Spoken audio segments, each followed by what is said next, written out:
Hi, it's Tina again today, and I would like to show you how I made the two canvases, the wall art piece with the Aug Kit. So let's get right to that. So I actually took a couple of the canvases that I had used for the June kit, and which I still have some of those in the store.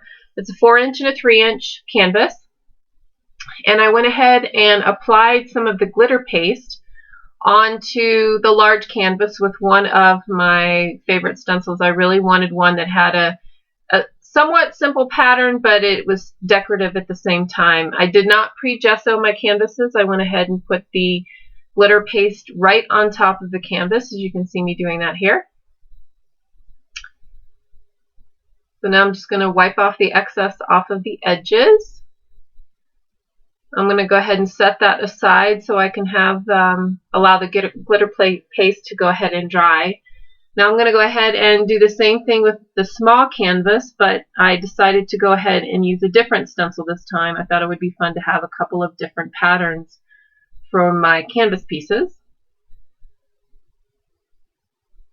So I'm just applying the glitter paste onto the second canvas, and this actually dries relatively quickly.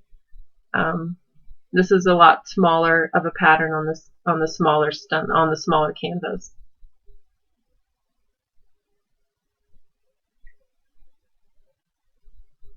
So now that the glitter paste is dry, I'm going to go ahead and color my canvases, and I thought it would be kind of fun to use some distress stain right on top of the canvases. So you can see me daubing several colors onto my canvas, and I'm using the color Broken China, I'm using weathered wood, and I'm also using bundled sage. Those are the three colors that I'm using on top of the larger canvas. And I'm just, after I apply it, I just dab some of it off because I'm going to build some color to the canvas until I get it to the way that I want it. So you can see me just building to that color. I'm adding more of the bundled sage. And this is the Broken China. And it's really nice with the dauber bottles because you don't have to worry about making a mess with anything else. You can apply it right on there.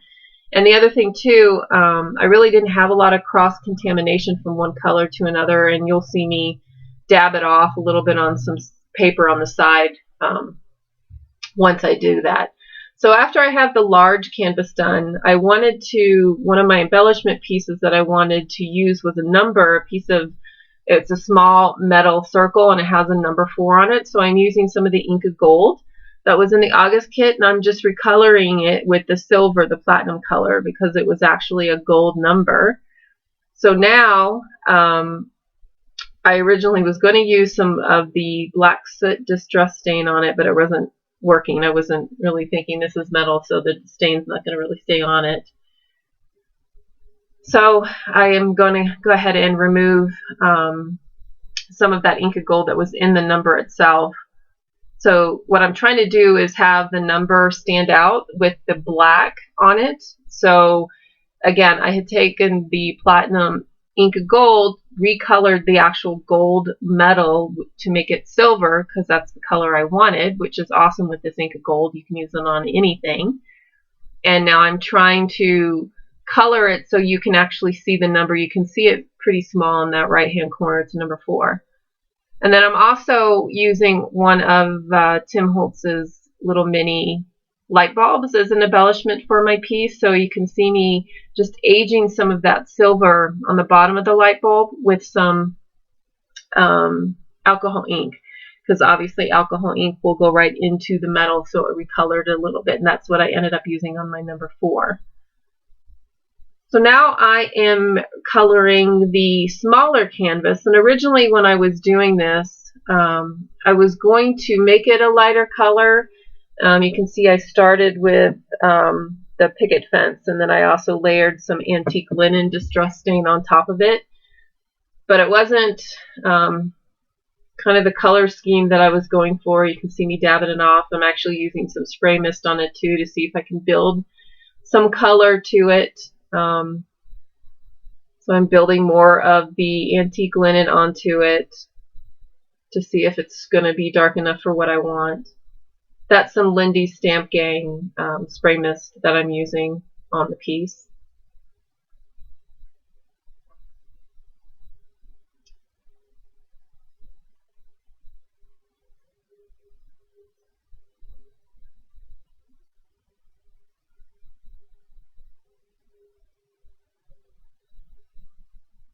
Now I'm just kind of deciding whether I want to make it darker or not, so I'm using more of that bundled sage color and more of the antique linen to see if I can bring some of the blue and green from the larger canvas onto the smaller one. And you can see the larger canvas there and how awesome that looks with the glitter paste with the distress stain right on top of it.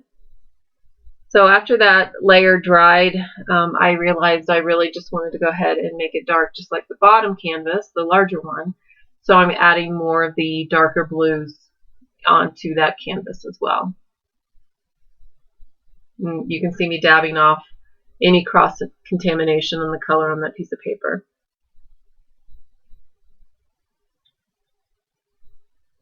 So what I had done was take a couple of the ephemera sheets and use some gel medium, actually the gel medium that was in the July kit, and I adhered them to the top of some of the inchy square pieces that were in the August kit, and then edged the outside of it with some of the Inca Gold Platinum rub-on, so it created a really cool effect on the two butterfly pieces.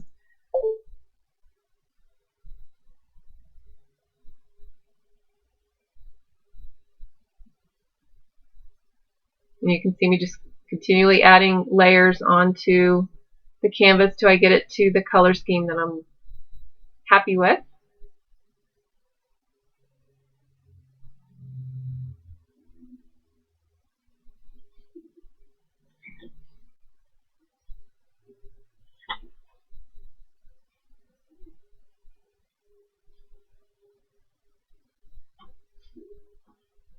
So now I'm going to go ahead and assemble my butterfly embellishment that's going to go on top of the canvases. So you can see that I'm using this mini light bulb that I had colored the bottom of it with some alcohol ink, and I'm going to glue it on as the body of the butterfly between the two pieces.